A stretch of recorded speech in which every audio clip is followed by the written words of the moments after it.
আজকের মুভিতে আমরা এমন এক মেয়েকে দেখব যাকে মিউটেন্ট বানিয়ে দেওয়া হয়। তার সামনে হাজারো সৈনিক এক সেকেন্ডও দাঁড়াতে পারে না। তার কাছে সময়কে থামানোরও শক্তি ছিল। আর সে একা না, তার মতো এই মুভিতে আরও অনেক মিউটেন্ট রয়েছে। কাহিনী শুরু হয় 2077 সালে। এখানে মেডুসা নামের অনেক বড় একটি কোম্পানিকে দেখানো হয়। এ কোম্পানির কাজ হচ্ছে মানুষের উপর এক্সপেরিমেন্ট করে তাদেরকে মিউটেন্ট বানানো হয়। এমন মিউটেন্ট যার মধ্যে একটি বিশেষ ধরনের সুপার পাওয়ার হবে আর তাকে কেউ মারতে পারবে না। কিন্তু ওই দেশের সরকার এই কোম্পানির এক্সপেরিমেন্ট সম্পর্কে জানতে পারে আর একটি মেয়ে এজেন্টকে পাঠায়। কিন্তু তারা ওই মেয়েকেই বন্দি বানিয়ে নেয় আর তার উপরও এক্সপেরিমেন্ট করতে থাকে। ওই মেয়ে এজেন্টের নাম চিং ছিল আর তাকে মিউটেন্ট বানিয়ে দেওয়া হয়। আর এখন তাদের কাছে ছিল চিংয়ের স্মৃতি মুছে ফেলা, যেন তার অতীত সম্পর্কে কোনো কিছুই মনে না থাকে। আর চিং তাদের কোম্পানির হয়ে কাজ করবে। কিন্তু মেডুসা কোম্পানি তার স্মৃতি মুছে ফেলার আগেই তার সাথীরা সেখানে চলে আসে আর সবাইকে মারতে থাকে। ওই এজেন্টের টিম লিডার চিংয়ের স্মৃতি মুছে ফেলার আগেই তাকে উদ্ধার করে। তারপর মেডুসা কোম্পানির সকল তথ্য কম্পিউটার থেকে কপি করে নেয় আর সেই ডাটা একটা চিপের ভেতর নিয়ে নেয়। তাদের সবার কাজ শেষ করে তারা সেখান থেকে বের হতে চায়, কিন্তু তার মধ্যে একটি মনস্টার তাদের উপর আক্রমণ করে। এই মনস্টারকে মেডুসা কোম্পানি বানিয়েছিল। সকল এজেন্ট বাঁচার জন্য মনস্টারের উপর আক্রমণ করে। সবাই গুলি করতে থাকে, কিন্তু মনস্টারের উপর গুলির কোনো প্রভাব পড়ে না। ওই মনস্টার অনেক বেশি শক্তিশালী ছিল। সে সকল এজেন্টদের মারতে শুরু করে। তারপর মনস্টার ওই এজেন্টদের লিডারকে মারার জন্য সামনে যায়, কিন্তু তখন মনস্টারের সামনে চিং চলে আসে। চিং কিছুটা বুঝতে পারে যে তার মধ্যে সুপার পাওয়ার রয়েছে। সে এক লাফে মনস্টারের মাথার উপর উঠে তার মাথায় তলোয়ার দিয়ে অনেকবার আঘাত করে, কিন্তু এতেও মনস্টারের তেমন কিছু হয় না। তারপর মনস্টার চিংয়ের উপর তার ট্যাঙ্কটিক্যাল দিয়ে আক্রমণ করে, কিন্তু চিং আগে থেকে অনেক বেশি শক্তিশালী হয়। এক আঘাতে এসে মনস্টারের সকল ট্যাঙ্কটিক্যাল কেটে দেয়। তারপর বাকি এজেন্ট মিলে সেখান থেকে বের হয়ে যায় আর দরজা লক করে দেয়, যার ফলে মনস্টার ওই ল্যাবেই বন্দী হয়ে যায়। তারা ভাবতে থাকে তারা বেঁচে গেছে, এখন তারা বিপদমুক্ত। কিন্তু তাদের সামনে একটি মেয়ে চলে আসে। এই সাদা চুলওয়ালা মেয়ের নাম ক্যাথেরিন ছিল, আর সেও একজন মিউটেন্ট মেয়ে ছিল। ওই মেয়ের মধ্যে অদ্ভুত শক্তি ছিল। সে সবাইকে হিপনোটাইজ করে দেয়। সে এজেন্টদের লিডারের সাথে ফ্লার্ট করে তাকে নিজের বশে আনতে চায়, কিন্তু চিংয়ের উপর ক্যাথেরিনের হিপনোটাইজ কাজ করে না, কারণ সে নিজে এখন একটি মিউটেন্ট। সে তাড়াতাড়ি করে তার সাথীদের হিপনোটাইজ থেকে বের করে আনে। তারপর টিম লিডার দৌড়ে ক্যাথেরিনের উপর আক্রমণ করে, কিন্তু ক্যাথেরিন অনেক বেশি পাওয়ারফুল ছিল। সে হঠাৎ করে অদৃশ্য হয়ে যায় আর টিম লিডারের পিছনে এসে তাকে অনেক দূরে ছুঁড়ে ফেলে দেয়। টিম লিডার বুঝে যায় ক্যাথেরিন একটি মিউটেন্ট আর তারা ক্যাথেরিনকে মারতে পারবে না। তাই সে ওই কোম্পানির ডাটা কপি করা চিপ চিংকে দিয়ে দেয় আর তাকে সেখান থেকে পালাতে বলে। টিম লিডার চিংকে পালাতে সাহায্য করার জন্য ক্যাথেরিনের উপর আক্রমণ করে, কিন্তু ক্যাথেরিন তাকে খুব সহজেই মারতে থাকে। এটা দেখে চিং অনেক রেগে যায় আর সে ক্যাথেরিনের উপর আক্রমণ করে, কিন্তু ক্যাথেরিনের কাছে এমন শক্তি ছিল সে যে কোনো কিছুকে তার ইচ্ছে মতো কন্ট্রোল করে উপরে উড়াতে পারত। সে হাসতে হাসতে চিংয়ের সাথে লড়াই করছিল। ক্যাথেরিন একটু মারতে চিং অনেক দূরে গিয়ে পড়ে। তাকে কেউ মারতে পারবে না। ক্যাথেরিন চিংয়ের চুলে ধরে তাকে অনেক মারতে থাকে। চিংকে মারা ক্যাথেরিনের কাছে বা হাতের কাজ ছিল। এখন চিংয়ের অবস্থা অনেক বেশি খারাপ হয়ে গিয়েছিল। দেখে মনে হয় সে মারা যাবে, কিন্তু তারপর তার ডিএনএতে কিছু পরিবর্তন হয়। তার শরীরে কিছু পরিবর্তন হতে থাকে। তারপর এখানে কি হয় তা আমাদের দেখানো হয় না। তারপর সিন শিফট হয়ে আমাদেরকে মেডুসা কোম্পানির মেইন হেডকে দেখানো হয়। এখানে মেডুসা কোম্পানির ম্যানেজারকে দেখানো হয়। সে চিংয়ের লিডারকে কিডন্যাপ করে রেখেছিল। ম্যানেজার চিংয়ের কথা জিজ্ঞেস করে, কিন্তু টিম লিডার তাকে চিংয়ের ব্যাপারে কিছুই বলে না। তারপর ম্যানেজার তার কোম্পানির ওই চিপের কথা জিজ্ঞেস করে, কিন্তু এজেন্ট তার কোনো কথার উত্তর দেয় না। তারপর রেগে গিয়ে কোম্পানির ম্যানেজার তাকে অনেক মারতে থাকে আর তাকে প্রাণে মেরে ফেলে। অন্যদিকে সিন শিফট হয় আর চিংকে দেখানো হয়। তার ঘুম ভাঙার পর সে দেখে তাকে একটি অচেনা ঘরে রাখা হয়েছে। তার সামনে ওই ঘরে একটি ছেলে বসেছিল। চিংকে দেখার পর ওই ছেলেটি তার দিকে আসতে থাকে। সে তার সম্পর্কে চিংকে বলতে থাকে, কিন্তু হঠাৎ করে চিং অনেক রেগে যায়। চিং একটা ঘুষি দিতেই ছেলেটি অনেক দূরে গিয়ে পড়ে। এতে আমরা বুঝতে পারি চিংয়ের শক্তি অনেক বেড়ে গেছে। তারপর চিং ওই ঘর থেকে বাইরে বের হয়। ওই ছেলেটিও তার পিছনে আসতে থাকে। চিং ওই শহরকে অদ্ভুতভাবে দেখতে থাকে। এর মানে সে তার পুরনো স্মৃতিশক্তি সম্পূর্ণ ভুলে গেছে। মেডুসা কোম্পানি তার পুরনো স্মৃতি মুছে দিতে সক্ষম হয়েছে। তারপরে সেখানে ওই ছেলেটি চলে আসে আর সে চিংকে বোঝানোর চেষ্টা করতে থাকে, কিন্তু চিং তার গলা ধরে ফেলে। তারপরে সেখানে একজন শ্রমিক সিঁড়ি থেকে পড়ে যেতে থাকে, কিন্তু তার পড়ে যাওয়ার আগে চিং ওই জায়গার সবকিছুকে ফ্রিজ করে দেয়। সে সময়কে থামিয়ে দেয়। এইসব কিভাবে হয়েছে চিং নিজেও জানে না। তারপর সে দ্রুত দৌড়ে গিয়ে ওই শ্রমিককে বাঁচিয়ে নেয়। এর মানে চিংয়ের মধ্যে সময়কে কিছু সেকেন্ডের জন্য থামানোর ক্ষমতা চলে আসে। কিন্তু যখনই সে তার সুপার পাওয়ার ইউজ করে, মেডুসা কোম্পানি তার লোকেশন পেয়ে যায়। মেডুসা কোম্পানি সেখানে অনেকগুলো তার সৈনিক পাঠায়। তারা সবাই চিংয়ের উপর আক্রমণ করে। তারপর চিং সবার সাথে লড়াই করতে থাকে। আর চিং এটা বুঝতে পারে যে এখন সে আগের থেকে অনেক বেশি পাওয়ারফুল হয়ে গিয়েছে। সে সবাইকে খুব সহজে মারছিল। চিং আরও একটি শক্তি নিজের মধ্যে খুঁজে পায়। সে টেলিপোর্ট করতে পারত। এর মানে এক জায়গা থেকে সে অন্য জায়গায় যেতে পারত। চিং তার টেলিপোর্টেশন শক্তি ব্যবহার করে সবাইকে মারতে থাকে। তার দুই হাতে এতটাই শক্তি চলে আসে যে তার সামনে কেউ দাঁড়াতে পারছিল না। চিং সবাইকে মেরে ফেলে। তারপর ওই ছেলেটি চিংয়ের কাছে আসে আর তার সাথে যেতে বলে, কিন্তু চিং তার সাথে যেতে চায় না। ওই ছেলেটি তার আই কার্ড বের করে আর বলে সে একজন পুলিশ অফিসার। তার চিংয়ের ইচ্ছা না থাকা সত্ত্বেও সে ওই ছেলের সাথে যেতে বাধ্য হয়। অন্যদিকে মেডুসা কোম্পানির ম্যানেজার লিকে দেখানো হয়। সে জানতে পারে তার সকল সৈনিকদেরকে চিং খুব সহজে মেরে ফেলেছে। তারপর সেখানে আরও একটি মেয়েকে দেখানো হয়, তার নাম অ্যাঞ্জেলিনা। আর সে লিয়ের জায়গায় ম্যানেজার হতে চায়। সে লিয়ের উপর মজা নিতে থাকে, কিভাবে খুব সহজে লিয়ের পাঠানো সকল সৈনিকদেরকে চিং মেরে ফেলেছে। অন্যদিকে সিন শিফট হয়ে জনকে দেখানো হয়, যে ওই পুলিশ অফিসার ছিল। সে চিংকে সাহায্য করতে চায়, তাই সে চিংয়ের পুরনো স্মৃতি ফিরিয়ে এনে তাকে সাহায্য করবে। এটা করার আগে প্রথমে চিংয়ের ব্যাপারে খোঁজ নিতে হবে। জন তার পুলিশ ডিপার্টমেন্টের সোর্সের সাহায্যে এটা খুঁজে বের করে চিংকে। আর লাস্ট এক সপ্তাহ সে কোথায় ছিল। তারপর দেখানো হয় চিং একটি ট্যুরিস্ট গ্রুপের মেম্বার ছিল। তার সাথে আরও 3জন মেয়ে ছিল। কিন্তু অবাক করা বিষয় যে তারা 3জন মেয়েই কিডন্যাপ হয়েছিল। তারপর প্রমাণ হিসেবে চিং তার জামা কাপড় চেক করতে থাকে আর তার জামার মধ্যেও ওই মেডুসা কোম্পানির চিপ খুঁজে পায়। জন ওই চিপ তার সিস্টেমে ঢুকে ওই চিপ সম্পর্কে জানতে চেয়েছিল, কিন্তু হঠাৎ তাদের ঘরে একটি খাম্বা এসে পড়ে। তাদের ঘরের দরজা কেউ একজন ভেঙে ফেলে। তারপরে সেখানে আরেকটি মিউটেন্ট মেয়ে এন্ট্রি নেয়। এই মেয়েটি আগে চিংয়ের বান্ধবী ছিল। মেয়েটি নিখোঁজ হওয়া ওই ট্যুরিস্ট গ্রুপেরই মেম্বার ছিল, কিন্তু এখন মিউটেন্ট হওয়ার পর ওই মেয়েকে মেডুসা কোম্পানি কন্ট্রোল করছিল। মেয়েটির ঘাড়ে একটি চিপ লাগানো ছিল। মেডুসা কোম্পানি ওই চিপের মাধ্যমে এই মেয়েকে কন্ট্রোল করছিল। এর মানে এই মেয়েটি নিজের উপর নিজের কন্ট্রোল ছিল না। মেয়েটি চিংয়ের উপর আক্রমণ করে। তারা দুজন লড়াই করতে থাকে। তাদের দুজনের লড়াই দেখে ভয় পেয়ে জন এক সাইডে গিয়ে লুকিয়ে থাকে, কারণ জনের মধ্যে কোনো সুপার পাওয়ার ছিল না। চিং ওই মেয়েকে লাথি মারার পর মেয়েটি অনেক দূরে গিয়ে পড়ে। তারপর ওই মেয়েটি সেখান থেকে পালিয়ে যাওয়ার নাটক করে।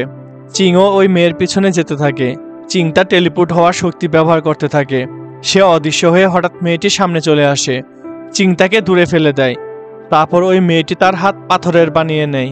এটা এই মেয়েটির স্পেশাল পাওয়ার ছিল। সে যে কোনো পাথরকে কন্ট্রোল করতে পারত। সেই জন্য মেয়েটি চিংকে বাইরে নিয়ে এসেছে। মেয়েটি চিংয়ের উপর পাথর দিয়ে আঘাত করে। মেয়েটি চিংকে বিল্ডিং থেকে নিচে ফেলে দিয়ে পাথর দিয়ে চাপা দেয়। চিংয়ের অবস্থা অনেক বেশি খারাপ হয়ে গিয়েছিল। তারপরে সেখানে জন চলে আসে আর চিংকে বাঁচানোর জন্য ওই চিপ মেয়েটিকে দিয়ে দেয়। কিন্তু তখন চিংয়ের হাতে একটি কাউন্টডাউন শুরু হয়। সেটা পার্সেন্টেজ বাড়তে থাকে। বাস্তবে চিংয়ের হাতে যে পার্সেন্টেজ ছিল ওইটা চিংয়ের শক্তি কতটুকু বেড়েছে সেটার হিসাব ছিল। চিংয়ের শক্তি 22% থেকে বেড়ে 30%-এ দাঁড়ায়। চিং যত বেশি আঘাত পাবে তার শক্তি তত বাড়তে থাকবে। চিংয়ের শক্তি এতটাই বেড়ে যায় যে সেখানে একটি তুফান চলে আসে। ওই মেয়েটি অনেক দূরে গিয়ে পড়ে। মেয়েটি তার পাথরের হাত দিয়ে চিংকে পাঞ্চ মারে আর চিংও তার হাত দিয়ে পাঞ্চ মারে। চিংয়ের শক্তি এতটাই বেড়ে গিয়েছিল যে ওই মেয়েটির পাথরের হাত ভেঙে মেয়েটি অনেক দূরে গিয়ে পড়ে। এখন চিংয়ের শক্তি আগের থেকে বেড়ে যায়। চিং খুব সহজে ওই মেয়েকে মারছিল। চিং ওই মেয়েটিকে মারতে যাবে তখন চিং থেমে যায়। কিন্তু মেডুসা কোম্পানির চিপ ওই মেয়ের ঘাড়ে ছিল। সেটার সাহায্যে তারা মেয়েটিকে মেরে ফেলে, কারণ মেয়েটি মিশনে ফেল হয়েছে। তারপর চিংও অজ্ঞান হয়ে মাটিতে পড়ে যায়, কিন্তু জন তাকে কুলে নিয়ে হসপিটালে যায়। অন্যদিকে মেডুসা কোম্পানির ম্যানেজার লিকে দেখানো হয়।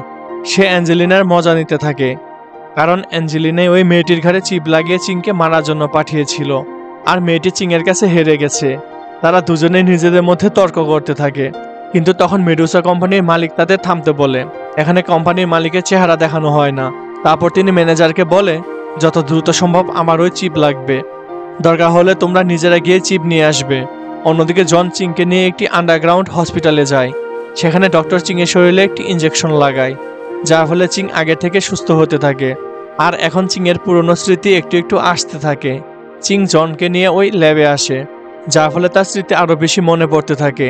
সে জনকে বলে তাকে একটি সাদা চুলওয়ালা মেয়ে ধরে নিয়ে আসে। তারপর তার উপর এক্সপেরিমেন্ট করা হয়। এখন চিংয়ের ওই জায়গাও মনে পড়ে যেখানে তার উপর এক্সপেরিমেন্ট করা হয়েছিল। চিং ল্যাবে গিয়ে একটি সিক্রেট দরজা খুলে ফেলে, আর এটি সেই জায়গা যা আমাদের মুভির শুরুতে দেখানো হয়েছিল। তারপর চিং এর মনে পড়ে সে একজন সিক্রেট এজেন্ট, আর তার এজেন্সির বস তাকে একটি মিশন দিয়েছিল। এই মিশনে মেডুসা কোম্পানির চিপকে তার এজেন্সির বসের কাছে দিতে হবে। জন আর চিং ওই জায়গার ভালোভাবে তল্লাশি নেওয়া শুরু করে, কিন্তু হঠাৎ সেখানে একটি মনিটর চালু হয়। অ্যাঞ্জেলিনা বলে যদি তারা ওই চিপটাকে না দেয় তাহলে সে ওই নির্দোষ মানুষদের মেরে ফেলবে।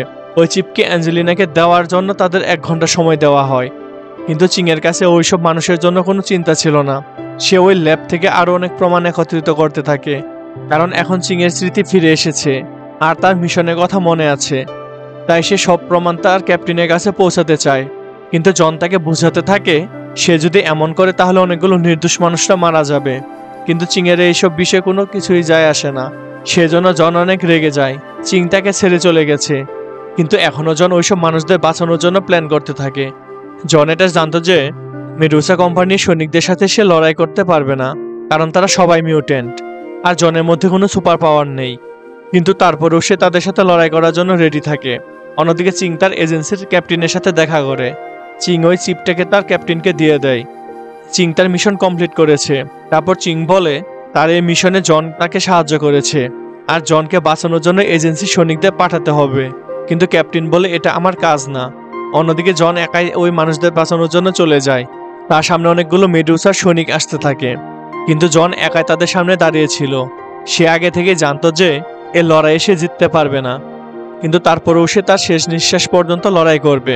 মেডুসা কোম্পানির সৈনিকরা জনকে মারার আগে সেখানে চিং চলে আসে, আর এইবার চিং সম্পূর্ণভাবে তৈরি হয়ে লড়াই করতে আসে। চিং জনকে বলে এই লড়াইয়ে সে তার পক্ষে থাকবে, কারণ জন ন্যায়ের পক্ষে ছিল। তারা সবাই লড়াইয়ের জন্য প্রস্তুত হয়, আর অন্যদিকে এইসব কিছু লি ক্যামেরাতে দেখতে থাকে। লি অনেক বড় বড় ইনভেস্টরকে ইনভাইট করেছিল, যেন তারা সবাই মেডুসা কোম্পানির মিউটেন্ট সৈনিকদের সুপার পাওয়ার দেখতে পারে, আর বড় বড় ইনভেস্টররা তাদের কোম্পানির জন্য সুপার সোলজার্স কিনতে পারে। আর এটাই এই মেডুসা কোম্পানির মূল উদ্দেশ্য ছিল, সুপার পাওয়ার যুক্ত মিউটেন্ট বানিয়ে অনেক বেশি দামে তাদের বাজারে বিক্রি করবে। অনেকগুলো মিউটেন্ট সৈনিক চিং এর উপর আক্রমণ করে, কিন্তু চিং টেলিপোর্ট হয়ে তাদের সামনে চলে আসে। সে 1 সেকেন্ডের মধ্যে অনেকগুলো সৈনিকদের মেরে ফেলে। মেডুসার সৈনিকরা একরকম ফ্রিজ হয়ে যায়, আর চিং তাদের দ্রুত মারতে থাকে। চিং বারবার টেলিপোর্ট হয়ে ওই সৈনিকদের মারতে থাকে, কিন্তু অন্যদিকে অ্যাঞ্জেলিনা জনকে ধরে ফেলে। সে জনের বুকে ছুরি ঢুকিয়ে দেয়, আর বারবার জনের বুকে অ্যাঞ্জেলিনা ছুরি মারতে থাকে। এটা দেখে চিং অনেক রেগে যায়, আর অ্যাঞ্জেলিনার দিকে দৌড়াতে থাকে। অন্যদিকে অ্যাঞ্জেলিনাও চিংকে মারার জন্য সামনে যেতে থাকে, কারণ অ্যাঞ্জেলিনাও একজন মিউটেন্ট। সে চিংয়ের থেকে অনেক বেশি গতিশীল ছিল, আর চিংয়ের থেকে বেশি পাওয়ারফুল ছিল। অ্যাঞ্জেলিনা চিংয়ের পেটে ছুরি ঢুকিয়ে দেয়, আর বারবার ওই একই জায়গায় ছুরি দিয়ে আঘাত করতে থাকে।